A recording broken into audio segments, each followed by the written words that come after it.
The Pacific Ocean is the largest ocean in the world. It covers about 165 million square kilometers, even bigger than all the land on Earth combined. There are a total of 5 oceans in the world. If we remove all other oceans and talk only about the Pacific Ocean, it is still bigger than all the mountains, deserts, forests, and islands on Earth combined. Many islands here are so tiny that on a map they look like small dots. If someone gets lost here, the chances of finding them are almost zero. This is the true story of a man who got lost in the Pacific Ocean. Not for a few days, but for 438 days straight. He accidentally set a world record no one would want, the longest time surviving alone at sea. It was November 17, 2012. In a small village in Mexico called Costa del Sol lived a 36-year-old fisherman named Jose Salvador Alvarenga. He was an experienced fisherman.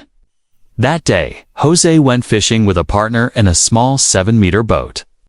They planned to stay at sea for only 30 hours, so they took very little food and water. The boat had a small engine, a fishing net, and a cooler for storing fish. While fishing 120 kilometers from shore, a powerful storm hit. They quickly tried to return to land, leaving the net behind. For 6 hours, they fought the waves. When they were only 20 kilometers from shore and could even see their village, their engines stopped working. They had no sails and no way to steer. Jose used his radio to send their location to his boss, but before help could come, the radio battery died. Strong winds pushed them farther away into the open ocean. Within 5 days, they were already 450 kilometers from land. All around them, there was only endless water. Their small boat was hard to spot. They had no flares, no way to make smoke signals, and very little food. Soon, their supplies ran out. They started catching birds that landed on the boat, eating them raw. They also caught fish by hand. To drink, they collected rainwater in plastic bottles. When it didn't rain, they drank turtle blood or fish fluids to survive. The weeks turned into months. The mental stress was crushing. After some months, Jose's companion gave up and took his own life. Now Jose was completely alone in the middle of the Pacific Ocean. For over 6 months, he drifted with no rescue in sight. Once, he saw a cargo ship, his first in months.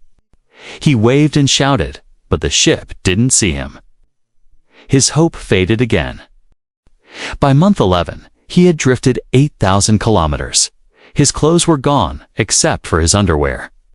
Then, one day in January 2014, he saw coconuts floating in the water, a sign of nearby land. Soon, he spotted an island. Afraid he might drift past it, he jumped into the water and swam. Finally, after 14 months, he stepped onto land. The island was a remote part of the Marshall Islands, about 10,000 kilometers from where he started. A local man found him and helped him. Jose was sent home. Later, he wrote a book called 438 Days. However, he also faced accusations that he had killed his partner, something he denies.